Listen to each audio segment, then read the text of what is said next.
Sa datos ng NKTI o ng National Kidney and Transplant Institute, ang sakit sa bato o kidney ang ikapitong nangungunang sanhi ng pagkamatay sa buong Pilipinas.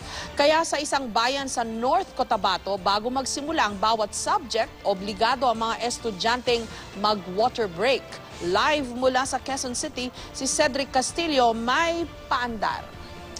Jessica, maraming mga habits na mahirap panindigan, gaya halimbawa ng pagda-diet, pag-gym, pag-exercise, o kaya yung pagtulog ng maaga. Pero sabi ng mga eksperto, yung simpleng pag-inom ng 8 basong tubig araw-araw ay buong araw mo itong gagawin. So walang kahirap-hirap at may benepisyo sa katawan.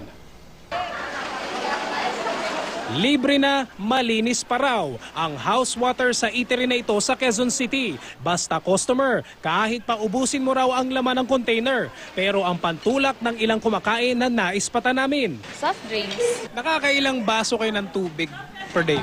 Mga 2 glasses lang. Mahina ako sa tubig. Ano yung ininom nyo today? Juice po. Gaano kasarap na pantulak yung juice? Sobra po. Ilang basong tubig yung naiinom mo a day? Mga 5 to 7 po. Heto si Kuya, always following instructions ng mga espesyalista. Mga 8 to 9 po. Nakakaabot ka ng 8 to 9? Opo. Kasi nakakauwa po sa school Para mas matanggal po yung dumi. Speaking of healthy, sa isang bayan sa North Cotabato, hindi na uubra ang tuyot na katawan. Sa bisa ng isang ordinansa, 1 basong tubig ang required na inumin ng mga elementary at high school students bago magsimula ang bawat subject.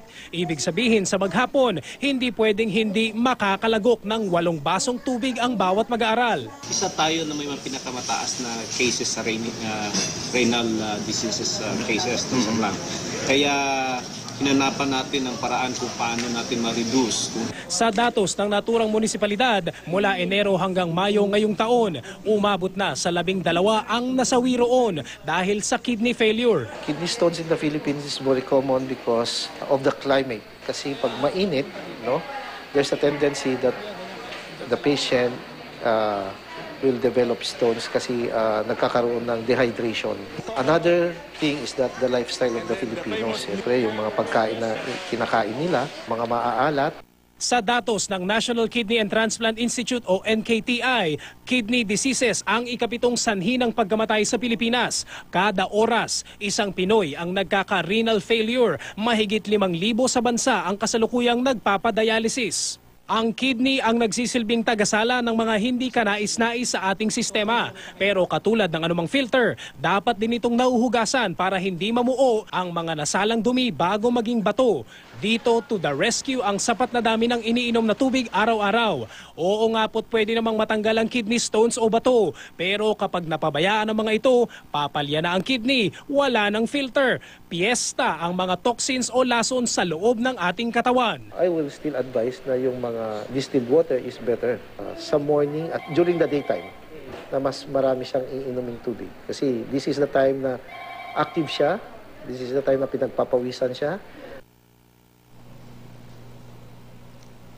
Jessica, etong si Kuya, siguro hindi lang baso-basong tubig yung naiinom nito. Siguro galon-galon pa sa buong araw yung naiinom niya. Anyway, Jessica, ang ilan sa mga signs daw para masabi natin, wag naman sana, na meron tayong posibleng problema sa bato.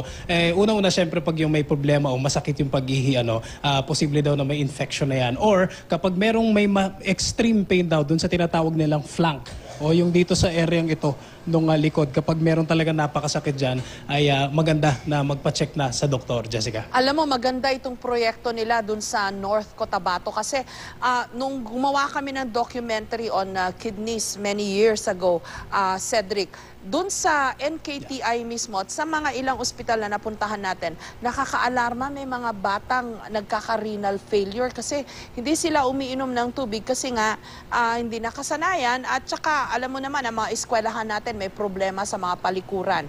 Walang maayos at malinis na palikuran. Kaya yung mga bata, iniipon na lang yung kanilang ihi, they prevent themselves from going to the bathroom. Yun nga lang, may mga bata no, na nagkaka-renal failure. So maganda itong proyekto ng North Cotabato na pwersahan o kaya ini-encourage nila yung kanilang mga estudyante uminom ng tubig, merong water break. No? Yun nga lang, sana meron din yan karampatang kasabay na proyekto para sa enough na mga palikuran o toilet. Tama, Jessica. Maganda yung nabanggit mo, puwersahan. In this case, maganda yung epekto niyang puwersahan na yan. Kasi napakaganda nung logic. Kasi 8 hours sabihin natin yung klase. Every hour yung pagpapalit ng mga subject. So, tama-tama yun. Bago ka magklase, iinom yung mga bata. Napakasimpleng panukala, napakasimpleng ordinansa. Pero maganda yung epekto, Jessica. At we should also remind ourselves, no, minom tayo ng 8 to 10 or more, 'di ba? Lalo na ngayong tag-ulan, hindi natin namamalayan, baka hindi tayo nauuhaw, yung pala nadi-dehydrate na yung ating katawan. Maraming salamat sa iyo, Cedric Castillo, sa iyong paandar.